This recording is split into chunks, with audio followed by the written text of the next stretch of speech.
para ulama. Karena Nabi itu datang satu paket. Nabi datang satu amalan itu mencakup 4 unsur, mencakup semua ilmu. Semua amalan Nabi ada syariatnya, ada tarekatnya, ada hakikatnya, ada ma'rifatnya. Jadi jangan sampai lagi ada pertanyaan konyol mengatakan, emang ada syariat, tarekat, hakikat, ma'rifat di zaman Nabi? Nah, itu pertanyaan konyol itu. Nanti kalau dibalik gimana? Emang ada hadis sahih hasan dhaif di zaman Nabi? Kan gak ada. Jadi jangan bertanya yang konyol-konyol. Sok kritis tapi gak pakai data. Sok kritis tapi gak rasional. Lalu bagaimana kalau menanya? Kalau kita mau mengkritisi sesuatu, kuasai dulu yang mau dikritisi itu apa. Inilah pesan berat yang dulu diturunkan oleh Imam Abu Hamid Al-Ghazali yang wafat tahun 505 Hijriah. Sekarang 1434 ya. Apa kata beliau? Kalau engkau mau mengkritisi sesuatu, memuji sesuatu, maka kuasai dulu sesuatu itu apa. Dan ini beliau lakukan sendiri. Imam Al-Ghazali ketika hendak mengkritisi filsafat, dia pelajari 2 tahun, lalu dia review selama 1 tahun. Jadi 2 tambah. Dan dia menulis dalam masa itu. Belajar, dia ulang, petakan, dia review, kemudian dia tulis 3 tahun genap. Jadi Imam Ghazali baru kemudian mempublikasikan kritiknya terhadap filsafat setelah 3 tahun mendalami filsafat.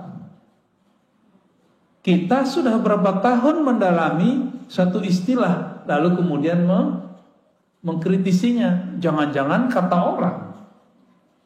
Katanya nggak boleh kata orang, ya harus kata Allah dan Rasulnya. Ya, jika ada orang mengatakan itu batil, coba tunjukkan bahwa pembagian ini batil, ada nggak? Kan nggak ada. Syariat itu ada di Quran istilahnya, syir'atan wa minhaja. Itu ada di Quran ya. Syariah itu ada di surah Al-Ahqaf. Apa arti syariat? Syariat itu artinya yang syariat itu jalan. Syariah yang dijalani. Bisa begitu ya. Bisa juga diartikan jalan itu sendiri. Jadi sebenarnya syariat dan tarekat itu artinya sama. Syariat itu jalan, tarekat itu jalan. Syuru' arti bahasa Arabnya syuru' itu artinya proses. Syara' artinya hukum yang mesti dijalani. Ya, syara' hukum yang mesti dijalani. Kalau di kampung saya ada ungkapan begini, adat bersandikan syara'. Bukan syariat, syara'. Sama maksudnya sama. Ternyata di Jambi juga sama, di Riau saya dengar sama, di Aceh sebagian ada yang ngomong begitu juga, di Malaysia juga ada yang menyebutkan kalimat itu. Adat bersandikan syara'. Berarti bukan hanya satu suku aja. Nggak tahu siapa yang duluan, itu tinggal klaim-klaim sejarah aja ya. Kalau klaim sejarah biasanya mulai rasis. Saya nggak mau rasis. Kita diciptakan oleh Allah lita'arafu, supaya kamu saling berbagi ilmu, saling kenalan, tidak boleh rasis. Oke? Jadi syariat artinya apa? Jalan. Tapi bedanya apa dengan tarekat? Syariat itu biasanya diartikan jalan yang zahir.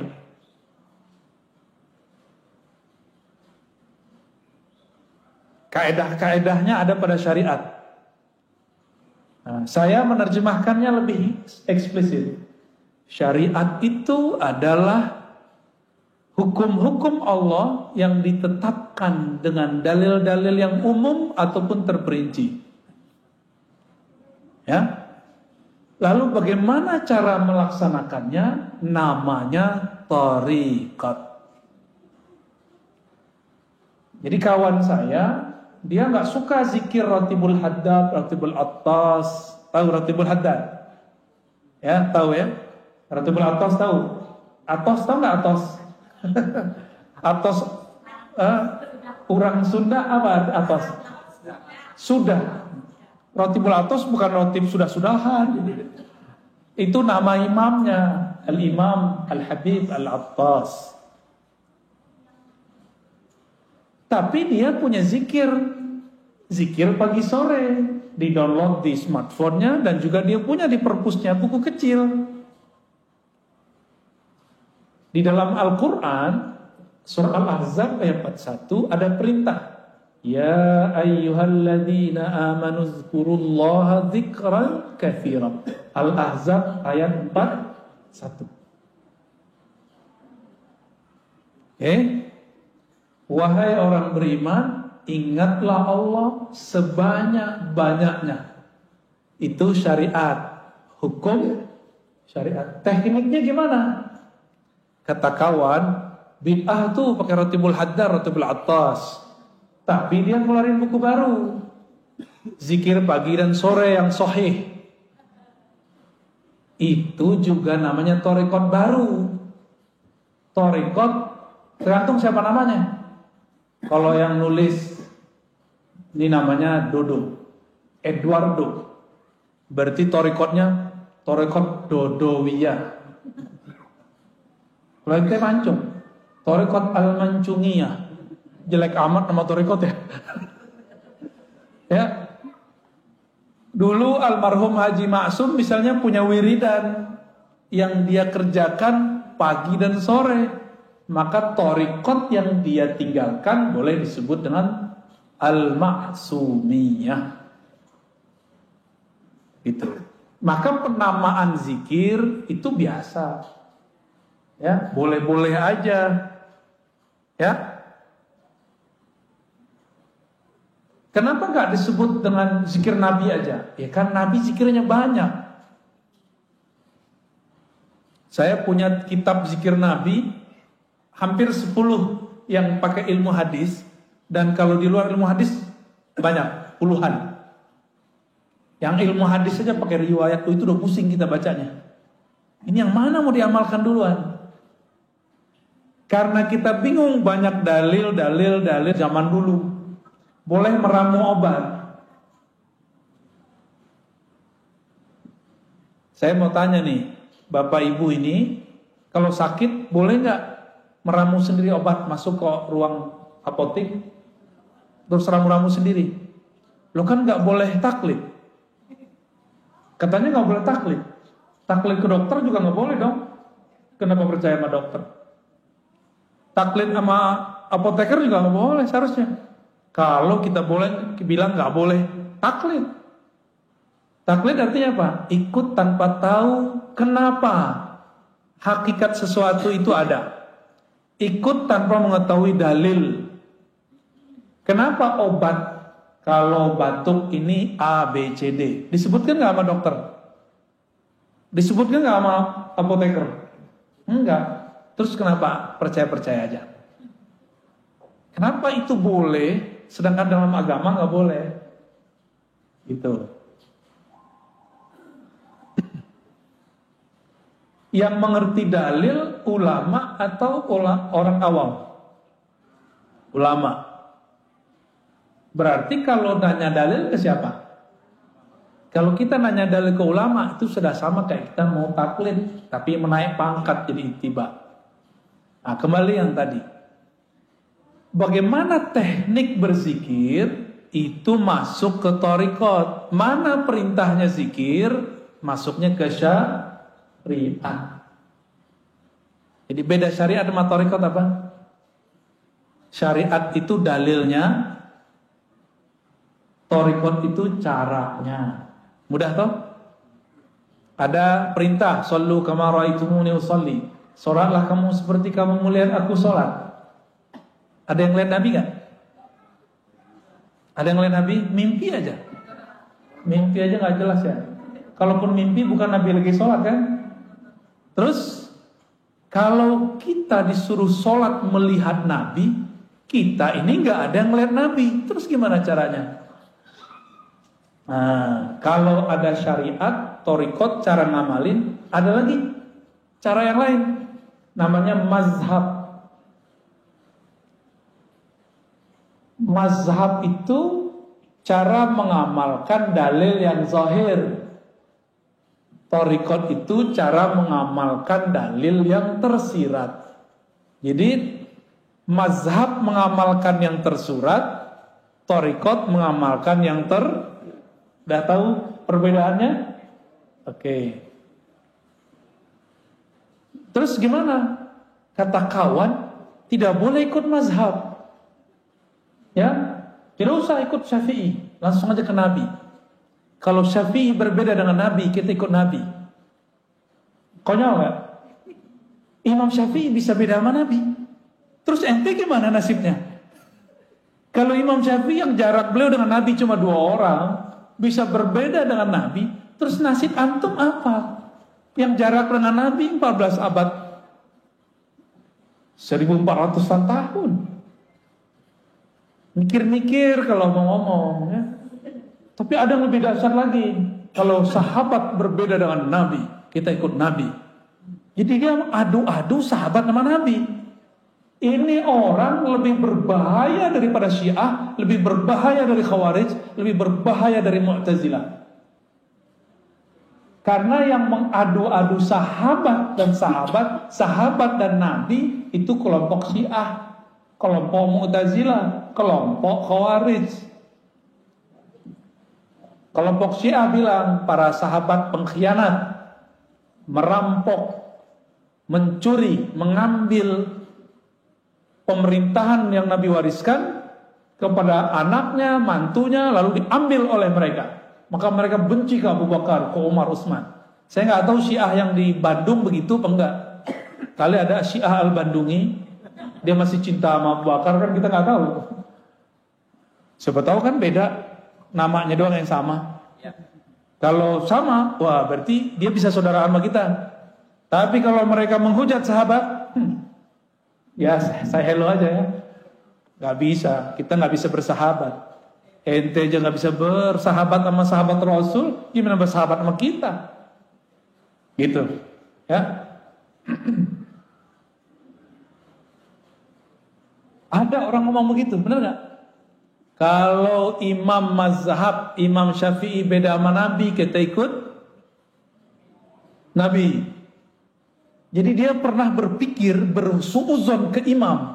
Kalau Nabi, imam ini berbeda sama Nabi. Imam ini buat ajaran baru. Jadi yang dia pikirkan mazhab itu agama buatan imam. Ini kesalahan besar ini. Ini logika yang nggak nyampe. Buat definisi tapi nggak nyampe. Dan saya sering ketemu dan udah sering contohkan. Mereka ngomong nggak usah ikut Syafi'i, langsung aja ke Sahih Bukhari. Masih ingat? Masih ada nggak orang begitu? Masih ada. Padahal kita udah ngaji kemana-mana, kita ulang-ulang ini. Tanda dia kalau ngeritik kita nggak pernah dengerin video kita. Ya. Imam Bukhari murid dari muridnya Imam Syafi'i. Imam Bukhari ini juga riwayatin hadis, cuma tidak dikenal sebagai periwayat, dikenalnya sebagai imam mazhab. Imam Syafi'i, kebalik. Imam Syafi'i dikenal sebagai imam mazhab, padahal juga meriwayatkan hadis. Imam Bukhari berguru ke murid Imam Syafi'i, maka mazhabnya Bukhari itu sangat dekat ke mazhab Syafi'i. Kalau Imam Subuki positif masukkan, Imam Bukhari mazhabnya Syafi'i. Udah positif belum masukkan. Karena pas kita presentasikan ajaran Imam Bukhari hampir dekat dengan mazhab Syafi'i. Lebih tua mana Imam Syafi'i Imam Bukhari? Lebih dekat mana ke Nabi Imam Bukhari atau Imam Syafi'i? Jadi kalau kita ikut salaf, lebih orisinal mana ikut Syafi'i atau Bukhari? Tuh, itu namanya mazhab. Mazhab ini berkembang, tapi di samping kirinya ada thariqat juga berkembang. Dulu ada namanya Imam Hasan Al-Basri. Imam Hasan Al-Basri punya murid namanya Habib Al-Ujaimi. Ada muridnya Daud At-Tai. Daud At-Tai punya murid Ma'ruf Al-Kharqi, Sarri Sakti. Lalu Imam Junaid Al-Baghdadi. Maka dulu disebut Thariqat Junaidiyah. Apa nama thariqatnya? Junaidiyah. Tapi thariqatnya lebur, banyak cabangnya. Cabangnya ada Thariqat Naqsyabandi, ada Qadiriyah, ada Khalwatiyah, ada Suhrawardiyah, ada macam-macam nama thariqat pecahan daripada Imam Junaid.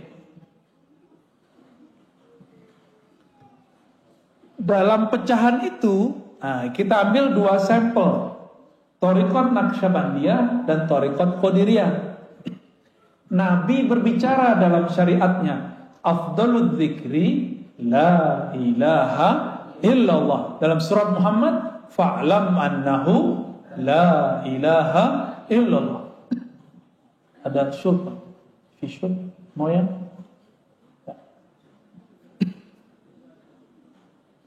Air al-maksum, ada nggak? Pakai bahasa Arab gak paham, dia bilang. Moya al-maksum. Maaf merepotkan. Gak usah pakai gelas, udah gini aja. Udah gini. Bismillah.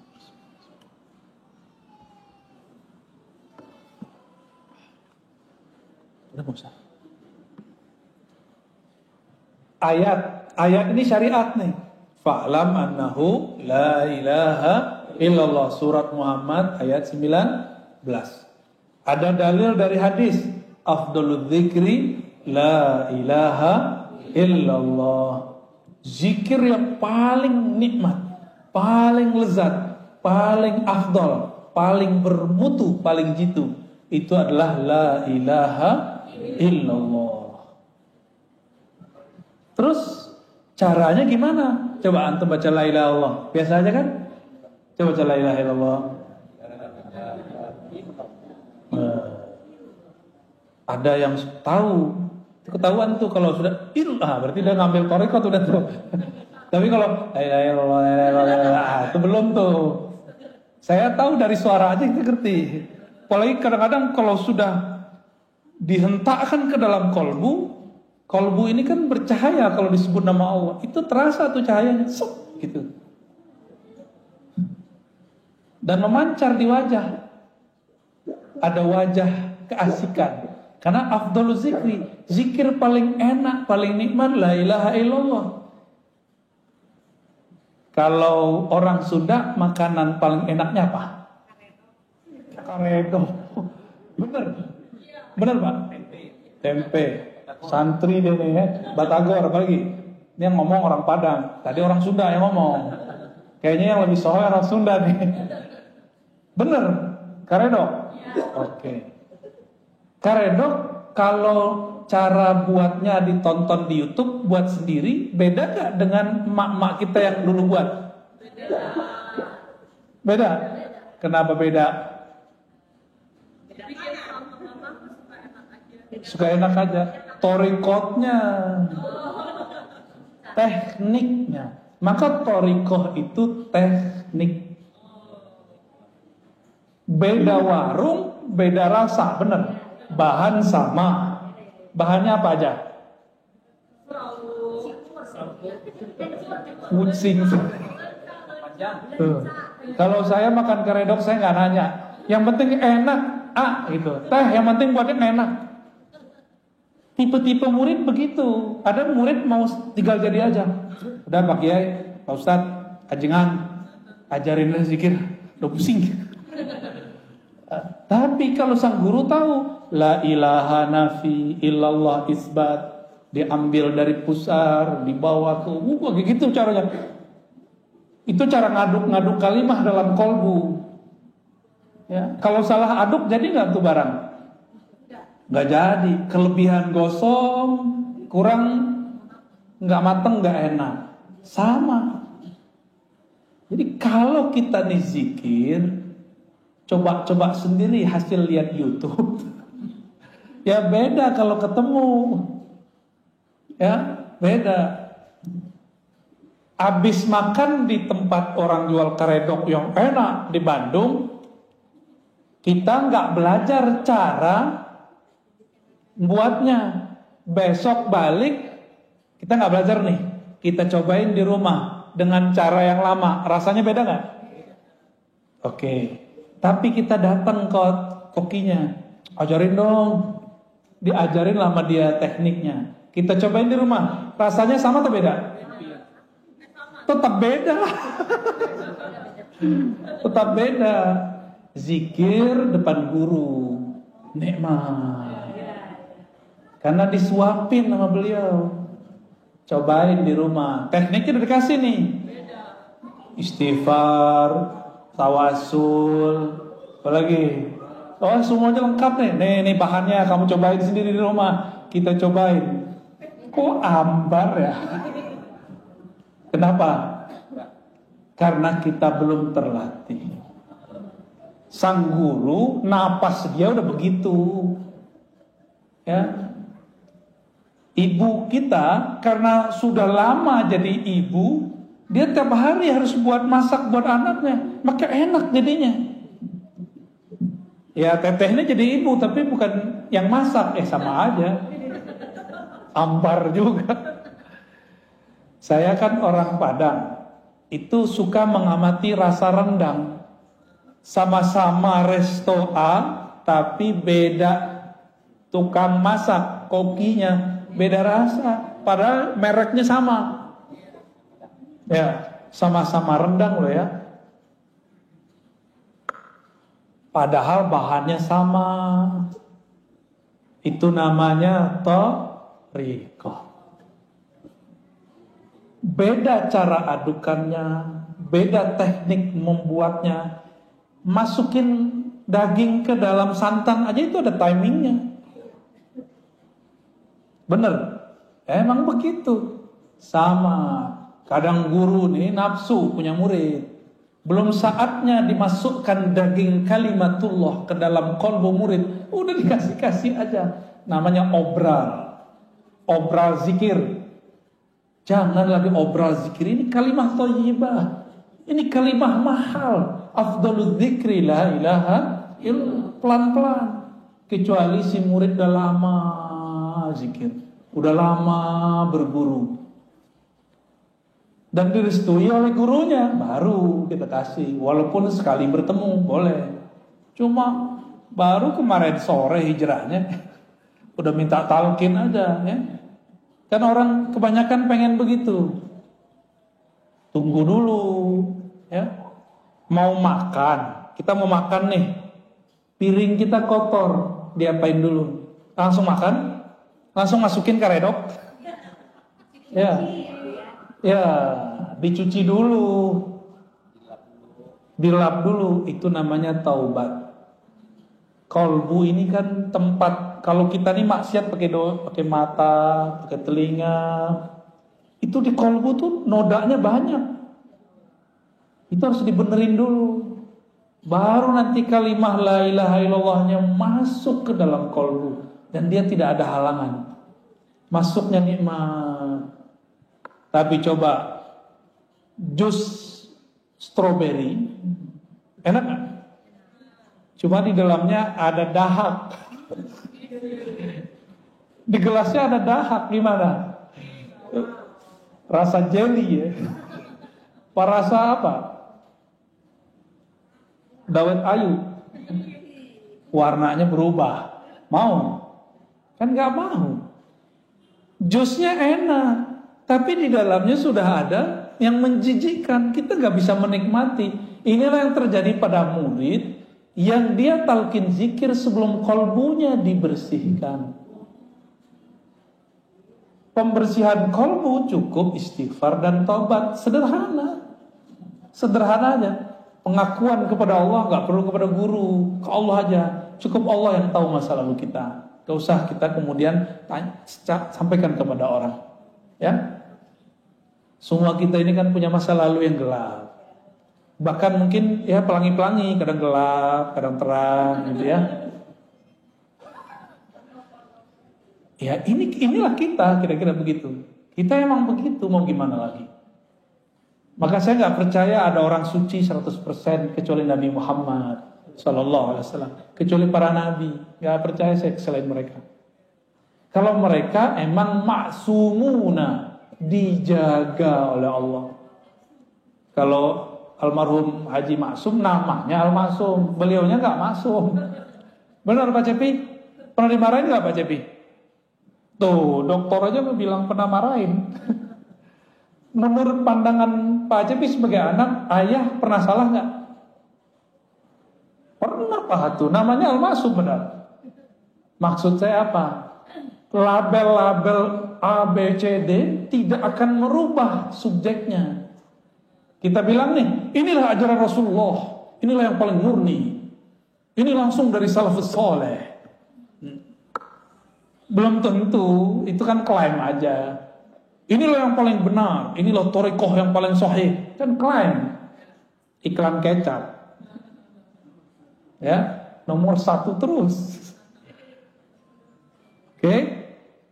Itu baru thariqah tuh. Udah mulai paham? Sama-sama karedok, tapi beda teknik, beda koki, hasilnya beda. Sama-sama thariqat qadiriyah, tapi beda mursyid, beda guru, beda mentor, beda murabbi, beda hasilnya, beda enaknya. Dan jangan salahkan para salik, para penikmat ini, dia sedang memburu restoran ruhani, namanya Naqsyabandiyah. Siapa dulu kokinya? Siapa dulu pimpinan dapurnya? Siapa dulu pemiliknya? Ya. Apalagi sudah beda menu. Naqsyabandiyah menunya beda dengan Qadiriyah. Di Naqsyabandiyah zikir lembut dulu, baru zikir keras. Nggak ada keras juga sih, zikir bersuara aja. Di Qadiriyah zikir keras dulu, la ilaha illallah, gitu kan? Kalau di Naqsyabandiyah enggak. Mata dipejam, lidah dikunci, sebutlah selembut-lembut mungkin nama Allah. Kayak kita bermanja-manja kepada sang kekasih bernama Allah. Beda nggak? Beda, badan lemes-lemesin. Kalau di thariqah qadiriyah enggak, kalau perlu tangan di kepala. Dulu saya belajarnya begitu. Kepal tanganmu, ya. Tarik nafas, baca. Mulai dari zikirhu Allah, la ilaha illallah, Allahu, semuanya itu. Ada zikirhu aja, ada ahad-ahad aja. Betul-betul menghentak di dalam badan ini. Nah, ada ilustrasi lain. Kita ini ada yang suka musiknya nge-rap, nge-rock. Ada yang suka musiknya slow, bener. Ini wajahnya wajah apa nih? Gak percaya. Yuk, sukanya apa? Jangan-jangan haram lagi. Sukanya hadroh. Hadroh itu udah separuh-separuh ngerok tuh, tang-tung-tang. Saya alirannya slow. Jadi kalau datang ke hadroh, saya request yang lembut dikit ya, gitu. Karena kalau denger dulu masih muda banget, seneng. Dulu thariqah qadiriyah, thariqah samaniyah yang saya pelajari. Oh, kita senang kalau zikir keras, apalagi kalau dikasih duk-duk Allah, la ilaha illallah. Waduh, nikmatnya bukan main. Kalau seminggu itu nggak ada zikir keras, kayaknya dunia ini hambar. Dulu begitu.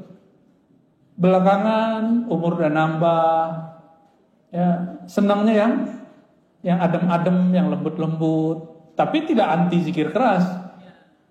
Memahami, oh zikir keras ini beda gitu. Cari senangnya yang lembut-lembut. Datanglah Syekh Ahmad Khatib As-Sambasi yang hijrah ke Makkah. Dia belajar 2 thariqah, Naqsyabandiyah, Qadiriyah. Dia gabunglah satu paket. Zikir keras dulu, habis itu lembut. Ya boleh-boleh juga sih. Makanya kalau datang ke pusat-pusat tarekat di Bandung, di Tasik, di Garut, mau jalurnya yang manapun, kalau di Tasik kan sudah masyhur tuh, Abah Anom, Suryalaya, macam-macam. Di sini ternyata juga ada TKN tapi beda jalur. Metodenya sama. Keras dulu, baru lembut. Kenapa? Karena memang sudah satu menu. Ya, cuma kenapa yang ini enak, terkenal, yang itu tidak? Kenapa? Sama kayak rumah makan, yang ini terkenal, yang itu tidak. Padahal rasa ya bukan rasa, menunya sama, rasanya beda. Jadi lidah ini nyari rasa. Kalau makanannya fisik, maka lidahnya lidah fisik. Kalau kolbu fisik atau non fisik, maka yang dia sedang cari menu-menu makanan non fisik. Oleh karena itu ulama kita mengatakan zikrullah qutul qulub. Zikrullah itu adalah nutrisi makanan kolbu. Ya. Zikrullah makanan kolbu. Saya mau tanya, mau nggak tiap hari dikasih karedok teh? Bapak Ibu, mau nggak tiap hari dikasih apa biasanya? Nasi liwet. Mau nggak tiap hari dikasih nasi liwet? Enak juga. Lama-lama tensinya naik, kolesterolnya naik, lidahnya tiba-tiba jadi asin. Mau nggak tiap hari? Bosan. Oleh karena itu, kolbu ini juga ada kebosanan. Innallaha la yamallu hatta tamallu. Allah itu tidaklah akan bosan selama-lamanya sampai kamu bosan. Maka teknik la ilaha illallah pun ada macam-macamnya. Ada teknik A, ada teknik B, ada teknik C. Zikir keras itu tekniknya beda dengan lembut. Dalam keras itu juga ada beberapa teknik. Bosan. Inilah masalah thariqat. Ini masalah thariqat, ini saya sampaikan nih. Kok thariqat zikirnya dua aja, la ilaha illallah sama Allah Allah. Padahal zikir banyak. Berarti ada yang belum sempurna dalam thariqat itu. Kurikulumnya kurang lengkap. Ya. Bakal bosan nanti kalau cuma zikir la ilaha illallah doang. Selama-lamanya zikir keras mulu, bosan. Maka harus ada zikir lain. Ada zikir subhanallah, ada alhamdulillah, ada Allahu akbar, ada la haula wala quwwata illa billah, ada hasbunallah wa ni'mal wakil. Ada suluknya masing-masing. Ada suluk subhanallah, ada suluk alhamdulillah, ada suluk Allahu akbar, la haula wala. Semuanya ada suluknya. Dan semua itu turunan dari amalan para nabi atau para malaikat di langit. Hasbunallah zikir siapa? Nabi siapa yang waktu itu dibakar siapa? La ilaha illallah biasa. La ilaha illa anta, siapa yang zikir begitu? Nabi yang dilempar ke perut ikan, Yunus. Maka la ilaha illa anta itu namanya suluk Yunusiyah, tarekat Nabi Yunus. Ada tekniknya. Kalau belum nyampe ke teknik itu, nggak akan ada rasa baca la ilaha illa anta. Gitu, ya. Ada tekniknya semua. Allah berfirman ke Nabi Musa, Musa, innani anallah la ilaha illa ana. Sesungguhnya akulah Allah, tiada ilah, tiada yang berhak disembah, tiada Tuhan kecuali aku. La ilaha illa ana. Oh, ternyata ahli zikir tertentu, dia kalau baca la ilaha Allah dalam batin dia yang bunyi la ilaha illa ana. Seakan-akan Allah berkalam. Lidahnya baca la ilaha illallah, la ilaha illallah. Tapi di batinnya seakan-akan Allah bicara seperti kepada Nabi Adam. Itu semua gak bisa dibuat-buat. Itu semua ada kurikulumnya, ada tekniknya. Kalau seorang mursyid belum mendapatkan tekniknya, dia pun haram mengajarkannya. Dia harus belajar lagi ke mursyid yang lebih tinggi. Di atas mursyid ada mursyid, di atas dokter ada dokter spesialis. Ya, begitu terus. Ada tahapan-tahapannya. Ini kita baru ngomongin thariqat. Teman saya psikolog itu kalau mau terapi orang nggak langsung terapi. Ada namanya conditioning. Benar? Dikondisin dulu nih orang. Baru berhasil. Sama. Kalau kita mau mengajarkan zikir atau mau belajar zikir, kondisikan dulu pikiran. Walaupun banyak masalah, minimal pas belajar masalahnya ditaruh dulu. Gitu ya. Jangan dibawa masalahnya dalam belajar, nanti gak fokus. Oke? Itu thariqah. Jadi thariqah terjemahannya apa? Jalan atau teknik mengamalkan dalil yang tersirat. Kalau fikih, mazhab, teknik cara mengamalkan dalil yang apa kata dalil tersurat? Jika kamu hendak sholat, maka takbirlah, angkatlah tanganmu. Kita takbir, Allahu Akbar. Rasanya ada nggak? Kalau tidak belajar thariqah, rasanya hambar. Gitu. Ya hambar aja. Apalagi orang yang belajar sholatnya lewat buku atau YouTube, lewat video, ya salam. Nabi bilang, sholatlah engkau seperti engkau melihatku. Kita nggak lihat Nabi, maka kita harus cari orang yang ketemu Nabi. Siapa yang ketemu Nabi? Ada nggak? Ya udah cari guru yang ketemu Nabi. Kita datanglah ke guru yang ngajarin sholat. Kita tanya, antum ketemu Nabi nggak Pak Kiai? Pasti dia bilang tidak, paling mimpi doang. Terus tahu dari mana sholat? Saya punya guru. Gurunya kita tanya lagi terus sampai ke sahabat Nabi. Jadi jarak kita sama Nabi udah 14 abad. Berarti caranya sudah mungkin ada tambahan, ada pengurangan. Supaya tidak ada tambahan dan pengurangan, wajib lewat mazhab. Supaya nanti kita nggak salah kira. Kita kira orang berbeda sama kita menambah atau mengurangkan. Jadi kenapa ada kelompok sekarang suka nyala-nyalain ibadah kita? Karena dia belajar fikih bukan lewat mazhab. Mereka anti mazhab. Maka di luar mereka bid'ahkan. Gitu. Ya, bahaya nggak tuh? Bahaya sekali.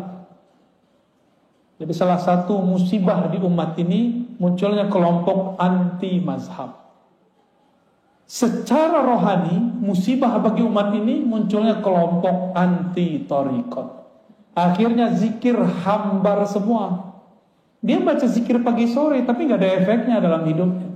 Dia sholat, ruku, sujud tapi tidak ada natijah rasa yang dia dapat setelah membaca. Kata orang-orang ini, sholat, mohon maaf kalau jidatnya ada hitam, ya.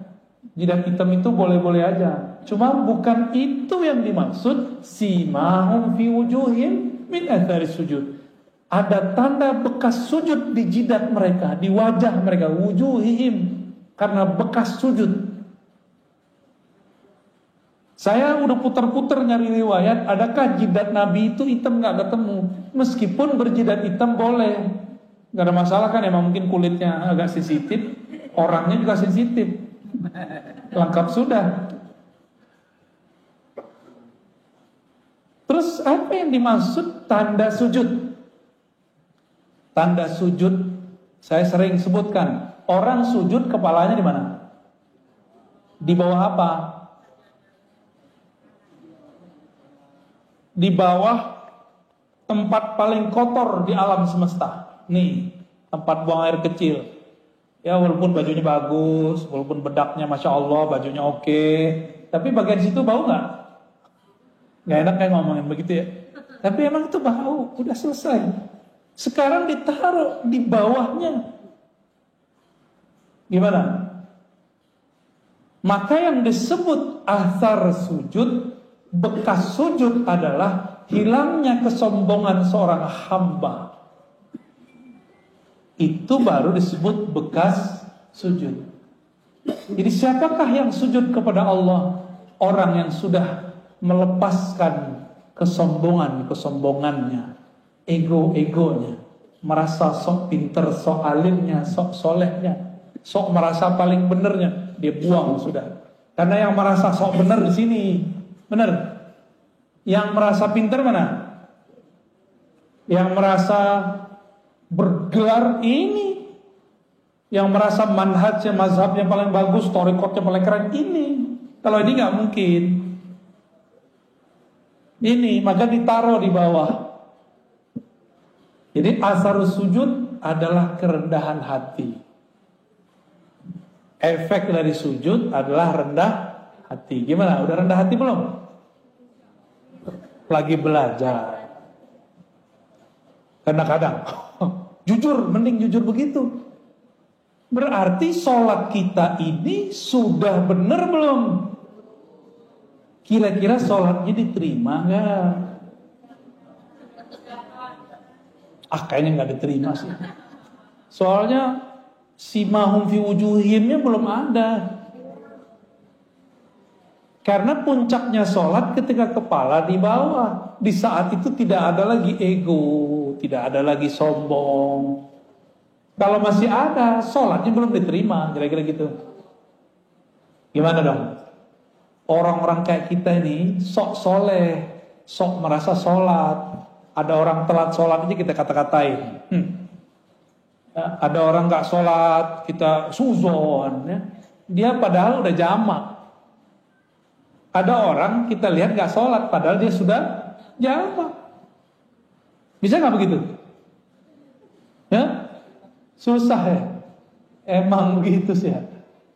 Di otak ini, ya, korteks depan ini dia sukanya prasangka. Ternyata otak ini di istilah orang-orang ahli neurologi disebut otak reptil.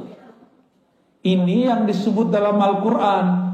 Ulaika kal an'am. Mereka itu seperti binatang. Otak reptil itu 5-10%. Selebihnya sisanya berapa? Otak kanan atau kiri 40.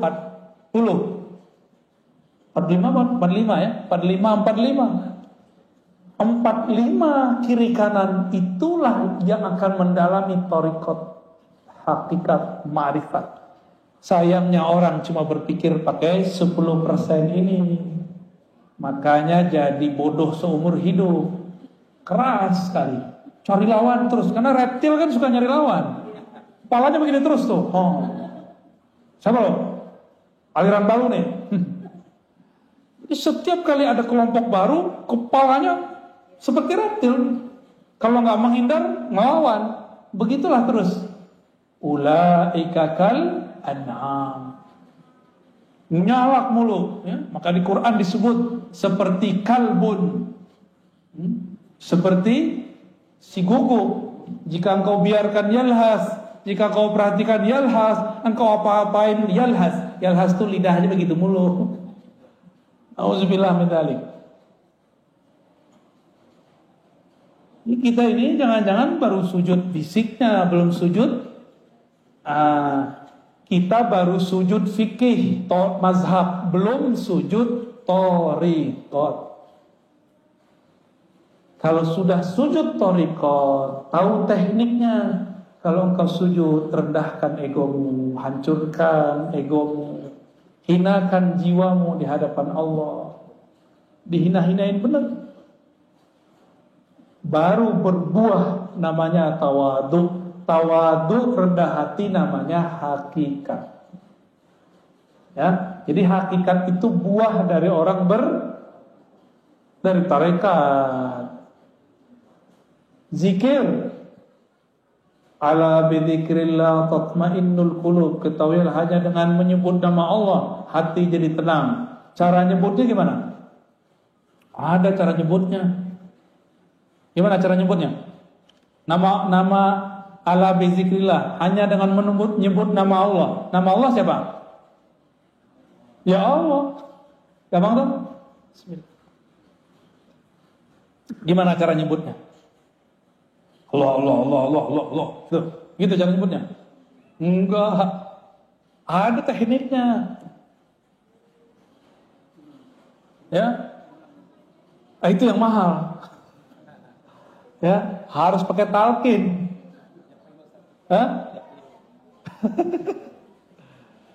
Harus pakai talqin, mahal itu. Maka barang begini nggak boleh diobral, haram hukumnya diobral. Ini mutiara dari Allah, karena dia seafdol zikir. Kalau diobral, orang nggak menghormati barang ini nanti. dapat dibuang. Itulah yang terjadi pada banyak murid. Talqin sini, talqin sini, talqin sini. Karena diobral talqinnya, dia tidak pernah lagi mengamalkan zikirnya. Karena dia nganggap, kita kalau beli cincin tepi jalan, pede nggak pakai tiap hari. Tapi kalau beli cincin di toko yang eksklusif, pede nggak pakai tiap hari? Pede. Kira-kira begitu, ya. Ini lebih dari cincin. Ini sesuatu yang kita masukkan ke dalam diri. Mau obral-obralan. Maka dalam thariqah kami, talqin itu bukan nomor pertama. Nomor pertama at-ta'allum wa ta'lim, ngaji. Udah bener ilmunya baru talqin. Udah hilang syaknya, sehingga dia tahu nama yang akan dibaca dia adalah Zat yang Maha Agung. Maka dia pun akan mempersiapkan jiwanya untuk membaca. Nggak mungkin lewat Zoom, pasti dijemput kok. Antum ini kan lucu, takut COVID ngaji lewat Zoom. Tapi kalau pengen makan resto, datang langsung. Ya salam ya. Nggak adil sama diri sendiri. Takut ngurus badan fisik, tapi virus rohani dibiarkan. Sampai mati begitu aja lah ya. Rasain aja terus. Nggak ada perkembangan dalam batin kita. Nggak adil. Innallaha yuhibbul muqsitin. Allah senang sama orang yang adil, yang proporsional, jelas. Lagi pengen sama karedok ya. Datang ngantri lagi. Masuknya pakai masker pas makan. Mungkin. Nih ditutup nih. Nom, bisa gak? Ya kan gak bisa. Makan pakai masker bisa gak? Gaya-gaya doang pakai masker. Ya. Pas mau makan pasti dibuka. Hilanglah social distancing. Kenapa antum gak takut? Giliran mau ngaji dempet-dempet dikit takut. Gak percaya kalau pas ngaji ada rahmat turun. Ada malaikat rahmat. Itu di antara antum banyak sekali malaikat rahmat. Itu sampai ke atas sana. Gak ada virus berani masuk. Masuknya paling pas masuk mall tuh, ya. Yang disalahin pengajian sama masjid. Malaikat itu kalau ada orang duduk di tempat zikirnya, lalu doa, Allah marhamhu, ya Allah rahmati dia, selamatkan dia, jagalah dia. Malaikat kalau doa mustajab nggak? Dia nggak pernah dosa, ya? Masih takut? Nggak takabur ya, nggak boleh takabur. Tapi insya Allah, ya, yang adil sama diri. Ini bukan nyinggung yang nonton online sama Zoom ini. Kalau yang karena jarak kita maklumi. Ini masih di kota Bandung. Ya, saya aja datang dari Jakarta, masa antum di sini Zoom, gaya bener. Ya, sok higienis, sok jaga badan, tapi nggak jaga rohani. Makanya sampai nanti nggak akan ada peningkatan spiritual. Nih, saya marah-marah nih sekarang sore ini nih.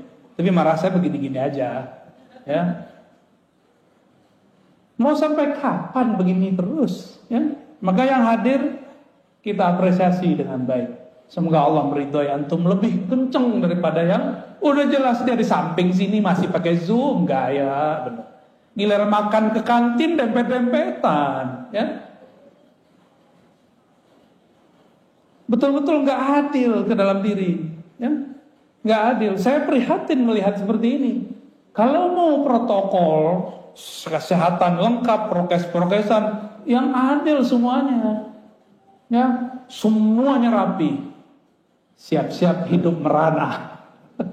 Udah divaksin juga ya. Terus untuk apa dong kita divaksin ya? Protes ya, tuh ya. Pak pemerintah, semua orang udah bosan. Orang udah bosan semua. Tapi gimana lagi, ke depan kita harus pakai aplikasi segala macam lah. Jadi yang pakai fingerprint, dulu kan kantor punya print. Kalau sekarang semua orang harus punya peduli link, nggak hanya fingerprint, dicolok hidungnya. Kita ikutin aja mainnya ya. Yang penting kalimah Allah bertahta di dalam kalbu. Ya. Yang penting ketenangan muncul di dalam jiwa. Harus muncul di dalam jiwa. Jika dilakukan zikir berdasarkan tekniknya, sama dengan orang makan karedok, makan rendang, sesuai dengan takarannya, cara masaknya, udah pas sudah. Kalau juga masih belum terasa, jangan-jangan bukan menunya yang salah, tapi lidahnya sedang sariawan. Paham ilustrasi ini? Kalau kita nih belajar zikir, gurunya sudah oke, tekniknya sudah lengkap, tapi belum juga menikmati zikir. Jangan-jangan kalbu kita sedang bermasalah. Seperti mulut lagi sariawan, gak menikmati makanan. Saya kira cuma orang Padang yang pedas. Orang Sunda, cabai rawit gak dicampur apa-apa, giling. Gimana? Udah? Pernah nyoba? Doer gak bibirnya tuh? Gak berani. Tuh orang Padang gak berani. Orang Sunda berani. Pantesan lebih pedas dari kita, ya gak? Maaf, canda-canda. Itu torikot. Hasil dari bertorikot, tenangnya kalbu dalam berzikir, namanya hakikat. Kita punya kesimpulan, punya hikmah.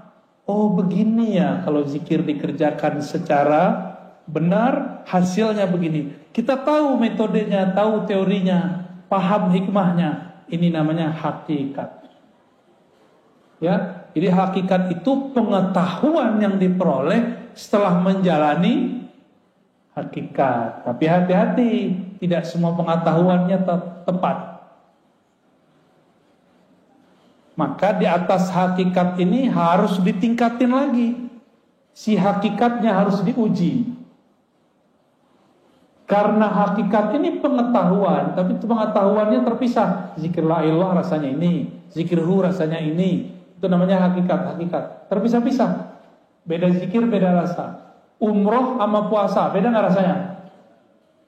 Keasikan umroh haji berbeda dengan keasikan tahajud. Benar? Pilih mana? Sama-sama pegel loh kaki, tahajud. Sama-sama tawaf. Kenapa orang lebih sering memilih umroh? Padahal mau ketemu Allah di rumah juga bisa. Gak mesti ke Ka'bah kali. Kenapa? Karena menu. Orang bosan satu menu. Rasa. Ada rasa yang didapat di dalam umroh. Beda dengan rasa yang dapat dalam tahajud. Rasa ini menghasilkan pengetahuan. Pengetahuan inilah yang disebut ilmul yakin. Ilmu yakin. Paham? Kira-kira? Nama lainnya hakikat. Sehingga kita punya keyakinan. Kalau aku baca ini, aku yakin begini. Itu orang udah punya hakikat. Maka orang yang sudah mengerti hakikat, jika ada orang bersyariat, sholat 1000 rakaat, dia cukup 2 rakaat, itu udah sama. Kalau orang bersyariat belum mengerti ilmu yakin, dia sholatnya baru by pahala. Kalau ada pahala dia sholat, kalau nggak ada pahala dia nggak sholat. Kalau orang mengerti hakikat, dia sudah tahu bahwa sholat itu jangan harap pahala, tapi ada sesuatu di belakang itu. Inilah yang disebut oleh Nabi, orang alim tidur lebih ditakuti oleh setan daripada orang yang itu maksudnya yang punya ilmu hakikat. Kalau ilmu yang zahir-zahir mah biasa. Lalu apa beda hakikat dengan ma'rifat? Hakikat itu masih bisa luntur. Hakikat itu masih bisa salah. Yakinan kita kadang-kadang belum tepat. Dari mana kita tahu? Yang paling banyak dapat ilmu hakikat waktu di surga itu malaikat namanya Azazil. Tetap saja tergelincir, dipecat dari malaikat namanya iblis. Iblis itu ahli hakikat. Dengan ilmu hakikatlah dia menyesatkan orang-orang ahli zikir yang tidak berguru. Pernah berguru terus ninggalin gurunya. Pernah bermajelis lalu keluar dari majelis. Orang-orang begini dicaplok sama iblis. Apa kata iblis? Zikir kamu keren ya. Karena zikir kamu banyak orang sembuh nih. Kamu sebenarnya mursyid yang lebih sakti daripada gurumu. Mulai terbersit. Kita lebih sakti dari guru. Tuh, kena tuh dah. Pernah gak ngeliat ada orang begitu? Ya, murid kiai besar buat tarekat baru. Ini nasib dia ini. Keluar dia dari halaqah. Karena terbersit dalam hatinya, dia lebih sakti dari gurunya. Dia gak sadar gurunya sedang pura-pura gak bisa. Ngetes dia aja. Guru pura-pura gak bisa ngeruqyah, gak bisa, oh saya gak bisa doain air, pura-pura aja. Bukan berarti dia gak bisa. Dia nguji antum itu. Ngerasa sakti gak melebihi guru. Banyak yang terpedaya di situ. Apalagi urusannya udah ketemu pulus. Ya. Apalagi urusannya udah ketemu pengikut. Orang merasa pengikut itu aset dia. Waduh, gawat. Banyak orang tergelincir pada bab ini. Banyak sekali. Oleh karena itu, orang sudah bertarekat dapat hakikat, masih bisa tergelincir. Contohnya Barsisa. Contohnya Musailamah Al-Kazzab. Itu Musailamah kan dulu ikut nulis wahyu. Musailamah ikut nulis wahyu, Bang. Khidmah ke Rasulullah.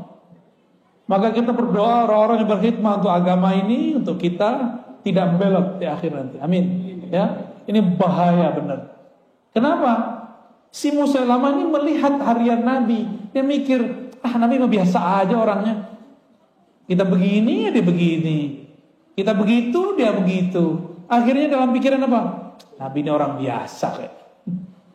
Kejadianlah sekali, ada penulis wahyu selain Musailamah. Nabi turun ayat kepada Nabi. Tapi Nabi gak bacakan semua. Nabi masih tertegun, keasikan membaca ayat. Si penulis wahyu ini diizinkan Allah terbuka tarbir rohaninya. Dia dengar Jibril baca ayat. Surat Al-Mu'minun itu tentang penciptaan alam, penciptaan tubuh kita. Fatabarakallahu ahsanul khaliqin. Dengar dia. Terus dia konfirmasi ke Nabi, ya Rasulullah, lanjutan ayatnya ini bukan. Saya barusan dengar ada Jibril baca. Kata Nabi, benar. Dalam hati terbersit sama dia. Gini doang ilmu guru gua. Gini doang makomnya Rasul. Saya juga bisa. Maka orang ini jadi nabi palsu. Kalau murid jadi mursyid palsu. Buat tarekat palsu. Karena dia merasa dia bisa mengakses apa yang diakses gurunya. Dia kira gurunya cetek ya. Ini sering terjadi di semua halaqah. Di semua thariqah. Ya. Maka untuk selamat hanya satu bab. Harus masuk pintu ma'rifatullah. Apa itu ma'rifatullah? Disebut ma'rifatul Muhammadiyah. Mengenal hakikat Nabi Muhammad sallallahu alaihi. Dalilnya apa? Qul in kuntum tuhibbunallaha fattabi'uni. Katakan jika engkau cinta Allah maka ikuti aku sang Muhammad. Maka dia harus ikut ma'rifat Nabi Muhammad sallallahu alaihi wasallam. Nabi ketika sholatnya banyak, beliau gak bilang supaya kalian selamat. Nabi bilang, aku ingin bersyukur kepada Allah. Nabi ketika dapat wahyu gak bilang, gua doang yang bisa dengar, lu gak gitu. Kalian gak bisa. Gak ada Nabi kesombongan begitu, gak ada. Nabi selalu merendahkan hatinya di hadapan Allah dan para sahabatnya. Yang dimaksud al-haqiqah al-Muhammadiyah itulah kemurnian akhlak Nabi Muhammad sallallahu alaihi wasallam yang berakhlak dalam hakikatnya dalam bertorikotnya, dalam bersyariatnya, itulah yang dapat makrifat. Dan tidak sedikit kita dengar ada orang ketemu orang semakin tinggi teori makrifatnya semakin sombong. Apa itu? Ngeremehin orang, berarti dia sombong nggak? Gak level, gitu kan? Kajian kulit tuh nggak penting. Nih kajian hakiki nih, kajian hakikat nih, kalian nggak tahu. Ngomong begitu itu sombong namanya. Sedangkan Rasulullah mengajarkan tidak boleh sombong.